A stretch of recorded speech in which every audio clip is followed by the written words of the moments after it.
یہ جو مدارس ہیں، یہ جو ادارے ہیں، ان کو قائم رکھنا بہت ضروری ہے، اس لیے کہ ہمارے دین کی تحفظ اور ہمارے دین کی بقا کی یہ ضامن ہے۔ اگر مدرسے نہ ہوتے تو یہ علماء کہاں سے آتے اور نہ ہم کہاں سے آتے؟ یہ سارے ہمارے بچوں کی، نسلوں کی، ان کی شریعت کی حفاظت کے ضامن ہیں۔ اسی لیے آج کی وقت کی ظالم حکومتیں بھی سب سے زیادہ نظر رکھتی ہیں تو مدرسوں پر۔ اس کی وجہ کیا ہے؟ انہیں پتہ ہے یہ مدرسہ ہے جہاں کی خاک سے انسان بنائے جاتے ہیں، یہاں سے انہیں اندازہ ہے کہ نکلنے والا پوری قوم کے اندر گرمی پیدا کر دیتا ہے، ورنہ باقی سارے لوگوں کو بھیڑ بکری کی طرح جب چاہے وہ ہانک دیتے ہیں۔ ان کو معلوم ہے کہ ایک عالم پیدا ہو گیا تو اس کی زبان سے نکلنے والے الفاظ توپ سے زیادہ اثر رکھتے ہیں۔ انگریزوں نے بھی مسلمانوں کو قتل زیادہ نہیں کیا، 30,000 علماء کرام کو پھانسی پر چڑھایا تھا۔ غدر کے موقع پر جو آزادی کی جنگ شروع ہوئی تھی 1857، کشمیر سے لے کر دلی تک ہر درخت پر ایک عالم دین کی لاش لٹکتی تھی۔ کالا پانی، انڈمان نکوبار کی سزائیں کس کو دی گئی ہیں؟ علماء اکرام کو دی گئی۔ انگریزوں کو بھی سب سے زیادہ کوئی جماعت کھلتی تھی تو وہ علماء کی جماعت ہے۔ آج بھی سب سے زیادہ ان کو چبھتی ہے کوئی جماعت تو علماء کی جماعت ہے۔ میرے عزیزوں، یہ جو لوگوں میں آج خلفشار ہے ایک طرح سے علماء کو لے کر، آپ کو میں ایک بات بتا دوں، ہندوستان کی سرزمین کی ایک کٹر واد تنظیم جس کو مسلمانوں کی دشمنی کے بغیر کوئی کھانا ہضم نہیں ہوتا، انہوں نے اپنی ایک ٹیم اسپین بھیجی تھی۔ اسپین میں 700 سال تک مسلمانوں کی حکومت رہی، اس کے بعد وہاں حکومت ختم ہو گئی، اب عیسائیوں کے ہاتھ ہے۔ تو یہاں کی جو ٹیم گئی تھی وہ یہ معلوم کرنے کے لیے کہ تم نے 700 سالہ حکومت کو کیسے جڑ سے نکال پھینکا اور کیسے ختم کیا۔ تو یہاں سے جو ٹیم گئی تھی اس کو وہاں کے اسپین کے دانشوروں نے جو چیزیں بتائی، سنو میرے عزیز و توجہ سے، بہت ساری چیزیں انہوں نے بتائی۔ ہم نے 100 سال تک محنت کیا ان کی جماعت میں، الگ الگ چیزیں ڈالی، بہت سارے کارن تھے ان کی حکومت کے ختم ہونے کے، لیکن سب سے بڑا کارن، سب سے بڑا سبب یہ تھا کہ ہم نے اخیر زمانے میں مسلمانوں کو ان کے مولویوں سے، ان کے علماء سے دور کر دیا تھا۔ ان کے علماء کے متعلق ہم نے ان کے دماغ میں، نوجوانوں کے دماغ میں ایسا بٹھا دیا تھا کہ یہ پیسے کے پجاری ہیں، یہ عیاش ہیں، یہ فلاں ہیں۔ تو عوام الناس جب علماء سے دور ہو گئی تو وہ دین سے بھی دور ہو گئی۔ پھر اس کے بعد عوام کے دلوں میں نہ قرآن بچانے کی حفاظت، نہ اسلام بچانے کی اور اس کی حفاظت کا خیال رہا، کچھ نہیں۔ علماء کے بارے میں چڑھتے تھے لوگ، اور اس کے بعد ایک وقت آیا کہ ہم نے 700 سالہ حکومت کو ہمیشہ کے لیے نکال پھینک دیا، ان کے ذوق کے مطابق، ان کے خیال کے مطابق۔ میرے عزیزوں، اسی تھیوری پر آج یہ کٹر واد تنظیمیں عمل کرتی ہیں کہ نوجوانوں کے دلوں سے علماء کی محبت اور ان علماء کی قدر کو ختم کر دیا جائے۔ اور اس سے ہوتا کیا ہے؟ نوجوان جب علماء سے دور بھاگتا ہے تو اس کے دل میں اب دین کا درد بھی نہیں رہ جاتا، قرآن پاک، رسول پاک، اسلام، اللہ رب العزت کی ذات پر ہونے والے حملوں کے متعلق کوئی سیریسنس بھی نہیں آتی۔ یہ دوری کا سبب ہے، اور ان جلسوں میں ہم اسی لیے جاتے ہیں کہ علماء اور عوام کی ملاقات ہو جاتی، ایک دوسرے سے ملاقات ہو جاتی۔ بہرحال یہ میری کچھ تمہیدی گفتگو تھی۔ جب تک یہ نکلنے والے طلباء ہر مدرسے سے نکلتے رہیں گے، ہماری امید کی کرن ہمیشہ روشن رہے گی کہ دین کی حفاظت کرنے والا کوئی نہ کوئی ان میں صلاح الدین ضرور پیدا ہوگا۔ میرے عزیز ہو، ان چیزوں کی، ان کی حفاظت کا خاص خیال رکھیں کہ میرا بچہ نہیں پڑھ سکا یا حالات کا شکار ہو گیا، لیکن کسی کا بھی بچہ پڑھے گا، میرے دین کی حفاظت کرے۔ ان پر خرچ کرنا، ان کا خیال رکھنا گویا کہ اپنے دین کا خیال رکھنا ہے، اپنی نسلوں کی شریعت کا خیال رکھنا ہے۔ کل کو ایسا نہ ہو میرے عزیزوں کہ حالات سخت سے سخت تر ہو جائیں اور تمہیں قرآن سنانے والا کوئی دور دور تک نظر نہ آئے. اگر یہ مدارس کی طرف ہم نے توجہ نہ کی تو پھر ہوگا یہی جیسے آج کچھ شہروں میں ہم دیکھ رہے ہیں. رمضان بھی آ گیا, لوگ دوڑ بھاگ کرتے کرتے تراویح کو ایک ڈیوٹی سمجھ کر کے ادا کر کے بھاگ جاتے ہیں. وہ شارٹ کٹ تراویح ڈھونڈتے رہتے ہیں جو آدھے گھنٹے میں 20 رکعت پوری کر کے ختم کر دیتا ہو صلاۃ و سلام کے ساتھ, دعا کے ساتھ. شارٹ کٹ ڈھونڈنے پر نکل پڑے. اس وجہ سے قرآن سنانے کا رواج بھی کم ہوتا چلا گیا. میرے عزیزو, یہ حالات اگر تم نے پیدا کیے تو قرآن پڑھنے والے, قرآن سنانے والے ختم ہو جائیں گے. اس لیے ان کو زندہ رکھو, اور اپنے نفس پر اگر بوجھ ہوتا ہے تو محسوس اس کو اٹھا لو. نفس کے خلاف جہاد کرنا ایک بہت بڑا اجر ہے. اور اس کے بعد آپ قرآن سننے کی بھی کوشش کرو. ان مسجدوں میں جاؤ جہاں صحیح طریقے سے قرآن پڑھا جاتا ہے. میں اب اپنی گفتگو اس بات سے شروع کرتا ہوں کہ علم ہمارے لیے کتنا امپورٹنٹ ہے, کتنا ضروری ہے. آپ کو پتا ہے دین اسلام جب آیا, حضور پاک صلی اللہ تعالیٰ علیہ وسلم کے بعد کا جو زمانہ ہے اس کو دور اسلام کہتے ہیں, اور حضور پاک صلی اللہ تعالیٰ علیہ وسلم کی ظاہری زندگی سے پہلے والے دور کو دور جہالت کہتے ہیں. سنا ہے کہ نہیں آپ نے؟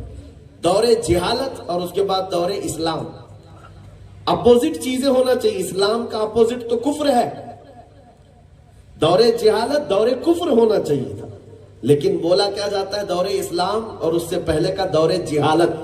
مطلب یہ ہے کہ اسلام جہالت کا فلی اپوزٹ ہے. جہالت نام کی کوئی چیز ہی نہیں ہے اسلام میں. اسلام جہالت ختم کرنے آیا ہوا ہے. اور اس کی سب سے پہلی آیت جو قرآن پاک میں آئی, اقرأ بسم ربک الذی خلق, پڑھو اپنے رب کے نام سے جس نے پیدا کیا. عزیزان گرامی وقار, جو دین پوری دنیا کو علم بانٹنے کے لیے آیا تھا, آج افسوس ہے وہ امت جاہل نظر آ رہی ہے. نبی پاک صلی اللہ تعالیٰ علیہ وسلم کا وہ انقلاب میں آپ کو بتاؤں, مدینہ طیبہ میں جب حضور تشریف لے گئے تو صرف 6 لوگوں کو قلم پکڑنا آتا تھا, 6 لوگوں کو لکھنا آتا تھا. حضور پاک صلی اللہ تعالیٰ علیہ وسلم نے 10 سال مدینہ طیبہ میں گزارے, اور اس کے بعد روایتیں بتاتی حضور کی وفات کے بعد 80,000 لوگوں کو لکھنا آتا تھا. 80,000 لوگوں کو لکھنا آتا تھا. یہ کتنا بڑا انقلاب ہے, کتنا بڑا ریولوشن ہے. آپ کو پتا ہے حضور اکرم صلی اللہ تعالیٰ علیہ وسلم نے جنگوں میں یہ نظام قائم کر رکھا تھا. بدر کی جنگ میں جب کفار قید ہو کر کے آئے, 70 قیدی پکڑے گئے تھے. جنگ بدر جو پہلی جنگ ہے, اور 70 قیدی پکڑ کر کے لائے گئے تھے.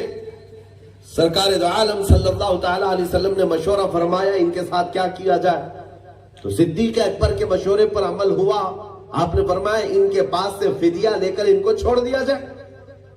تو اس بات پر عمل ہو رہا تھا, جس کے پاس, جس قیدی کے پاس جو مال تھا وہ دیتا تھا, آزاد ہو کر جاتا تھا. اور جس کے پاس مال کچھ بھی نہ ہو, جس کے پاس مال نہ ہو, دے کر کے آزاد ہونے کا, جرمانہ دینے کا کچھ سسٹم ہی نہیں رکھا ہو گھر پہ, اس کے لیے دوسرا آپشن, سیکنڈ آپشن کیا تھا؟ حضور پاک صلی اللہ تعالیٰ علیہ وسلم فرماتے دوسرا آپشن یہ ہے کہ اگر تم کوئی فن جانتے ہو, کوئی ہنر جانتے ہو, میرے 10 صحابہ کو وہ سکھا دو اور آزاد ہو جاؤ. جو پکڑے گئے قیدی ہیں ان کو بھی حضور پاک صلی اللہ تعالیٰ علیہ وسلم نے آزاد کرنے کے لیے شرط رکھی تھی کہ ان کے پاس جو فن ہے وہ سیکھ لیا جائے, وہ سکھا دیا جائے. علم ہر جگہ سے حاصل کرنے کا تو حکم آیا. میرے عزیزو, آج یہ قوم ہمارے پاس ہاتھوں تک علم آ گیا لیکن لینا نہیں چاہتی. قیامت کے دن کوئی عذر نہیں ہوگا. آج کے دور کے لوگوں کے لیے میں کہہ رہا ہوں, اگر تمہیں قرآن پڑھنا نہیں آتا, دین اسلام کے مسائل نہیں معلوم ہے, کل کو تم رب تعالیٰ کی بارگاہ میں یہ کہو گے کہ کوئی عالم آیا ہی نہیں تھا ہمارے پاس سکھانے کے لیے, ہمارے لیے سیکھنے کا کوئی ذریعہ ہی نہیں تھا, تو جھوٹے کہلاؤ گے. پہلے کے دور کے لوگ جو آلات نہیں تھے, اسباب نہیں تھے, گاؤں دیہات کے رہنے والے تھے, وہ کہہ سکتے تھے کہ ہمارے پاس کوئی ذریعہ نہیں. آج تو گھر گھر ہر ہاتھ میں تمہارے پاس موبائل اور انٹرنیٹ ایسا ہے, ساری چیزیں گھر بیٹھ کر کے حاصل کر سکتے ہو. اب تمہارے پاس عذر کیا رہ گیا؟ ایک قاری قرآن کو کھولنے جاؤ 70 قاریوں کی آواز تمہیں قرآن کی مل جائے گی. ایک جگہ سے تجوید سیکھنا چاہو 100 مدرسوں کی تجوید اس میں انٹرنیٹ پر مل جائے گی. لیکن انٹرنیٹ کا استعمال سیکھنے کے لیے تھوڑی نہ ہے. بچوں نے تو یہی سمجھا ہے رات بھر پب جی کھیلنے کے لیے انٹرنیٹ, رات بھر فیس بک پر اور انسٹا پر چیٹنگ کرنے کے لیے ہے. یہ سوشل میڈیا کی اس بھیانک دور میں تمہارے ایمان کو, تمہارے اخلاق کو دنیا نے خرید کر رکھا ہے. تمہارے دماغ ایسے مسلوب ہے, ایسے سلب کیے گئے ہیں کہ تم اپنی مرضی سے کچھ نہیں کر رہے. ملٹی نیشنل کمپنیاں جو چاہتی ہیں وہی تم کرے جا رہے ہو. یہودیوں کا ایک بہت بڑا پلان تھا. میرے عزیزو, ایک روایت میں بتاتا ہوں, نبی پاک صلی اللہ تعالی علیہ وسلم نے فرمایا ایک دور تم پر ایسا آئے گا کہ جب لوگ ایک دوسرے کا گوشت کھانا چاہیں گے. قتل اتنا بڑھ جائے گا کہ ایک دوسرے کا گوشت لوگ کھانا چاہیں گے. صحابہ نے پوچھا کہ یا رسول اللہ صلی اللہ علیہ وسلم ایسا کیوں ہوگا؟ حضور نے فرمایا بھوک کی وجہ سے, یعنی حالات ایسے بے قابو ہو جائیں گے کہ قحط آ جائے گا, اسباب کچھ نہیں ہوں گے ان کے پاس. بھوک مری کی وجہ سے ایک دوسرے کا گوشت کھانے کو تیار ہو. صحابہ نے کہا یا رسول اللہ صلی اللہ علیہ وسلم بھوک تو ہمارے زمانے میں بھی ہے, فاقہ تو ہم بھی کرتے ہیں, لیکن ایک دوسرے کا گوشت کھانے والا مسئلہ اس زمانے میں. تو روایت میں ملتا ہے کہ حضور نے فرمایا کہ اس وقت ان کے دماغ سلب کر لیے گئے ہوں گے. یہ وہ دور ہے, دماغ سلب کر لیے گئے ہوں گے. مطلب یہ ہے میرے عزیزوں, میں اگر گہرائی میں جاؤں تو ایک الگ ٹاپک ہو جائے گا. میں اس پر آلریڈی گفتگو کر چکا ہوں. کرپٹو کرنسی اور اس کے علاوہ جو ڈیجیٹل مارکیٹ, ڈیجیٹل لائف میں جو ہم کو لایا گیا ہے, سب کچھ تمہارے ساتھ سے ختم ہو جائے گا. تمہارے پاس نوٹوں کی اور سکوں کی کوئی چیز ہی نہیں ہے. کاغذ پیپر سب ختم, ڈیجیٹل ہو گئے نا. اب صرف نمبر تمہاری پوری جائیداد ہے. چند نمبر بتا دیے جائیں گے یہ تمہاری پوری جائیداد ہے. 1 لاکھ روپے ہے, کہاں ہے؟ پکڑنے میں تو نہیں ہے لیکن وہ ہے. یہ جو بٹ کوائن والی دنیا ہے پورا کا پورا بغیر دیکھے تجارت کر رہی ہے.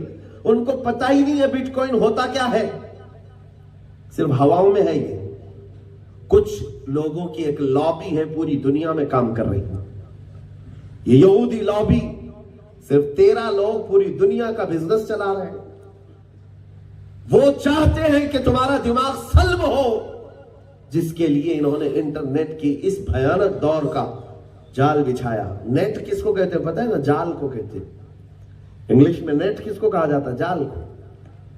اور یہ ایسا جال ہے, اس کو عربی میں شبکہ کہتے ہیں, جس میں مچھلی پھنستی ہے.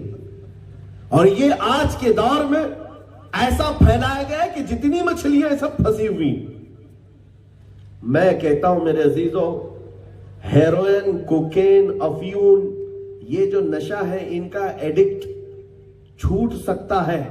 انٹرنیٹ کا نشہ چھوٹنا بہت مشکل ہے, بہت مشکل ہے.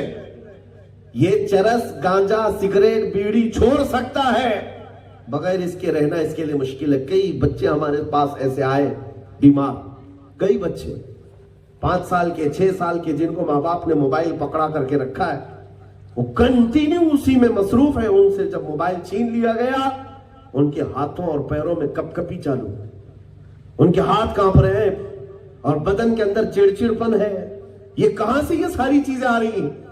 پورے جسم کو یہ چیز کیسے بدل سکتی ہے؟ میرے عزیزوں, پوری دنیا نے اس میں وہ چیزیں ڈال رکھی ہیں جو تمہاری طبیعت کو, تمہاری عقلوں کو سلب کر لیا گیا ہے. اس لیے اس دور میں ہزاروں لاکھوں وہی کر رہے ہیں جو یہ دنیا چاہتی ہے. جہاں فساد کرانا چاہیں انٹرنیٹ سے فساد کرانا چاہتے ہیں. میں دیکھا ہوں 2011 میں 12 میں مصر کی سرزمین پر عرب ریولیشن آپ نے سنا ہوگا. 11 سے لے کر کے 14 تک عرب ملکوں میں جو ایک فضا پھیل گئی تھی تختہ پلٹنے کی, اس کی شروعات تیونس سے ہوئی تھی. وہاں کے 20-25 سال کے جو پرائم منسٹر تھے اس کے تختے کو پلٹ دیا گیا. مصر میں 33 سال سے جو بیٹھا ہوا تھا اس کو پلٹ کر رکھ دیا عوام نے. لیبیا کے گدافی کو گٹر میں ڈال کر کے مار دیا گیا، یمن کے پرائم منسٹر کو جو تقریباً 30 سال سے چلا رہا، بہرحال وہ جیسے بھی تھے ڈکٹیٹر تھے، لیکن یہ اچانک پورے عرب میں، سیریا میں، یمن میں اور مصر میں، تونس میں، لیبیا میں ایک ساتھ ریولیوشن تھا۔ اس وقت ہم وہاں موجود تھے۔ جانتے ہو یہ سارا ریولیوشن کہاں سے آیا تھا؟ فیس بک سے، پورا انٹرنیٹ سے نوجوانوں کو بھڑکایا گیا تھا، اور جب یہ میدانوں میں نکلتے تھے تو ان کو غیب سے کھانے کے لیے KFC اور میکڈونلڈ بھی آتے تھے۔ کہاں سے آتا ہے یہ سارا؟ کون ہے جو قوم کو بھڑکا کر کے تختے پلٹ دیا کرتا ہے؟ میرے عزیزو جاگو، میں یہ باتیں صرف اور صرف آج اس لیے کر رہا ہوں کہ جتنا تم علم سے دور ہوتے جاؤ گے، قوم، دنیا تمہارے ساتھ کھیلتی رہے گی، کھیلتی رہے گی۔ اور اگر پڑھے لکھے رہو گے تو روشنی تمہارے پاس ہے، حلال حرام سمجھ سکتے ہو۔ ابھی لائٹ بند کر دیں تو ایک دوسرے کا چہرہ بھی پہچاننا مشکل ہو جائے۔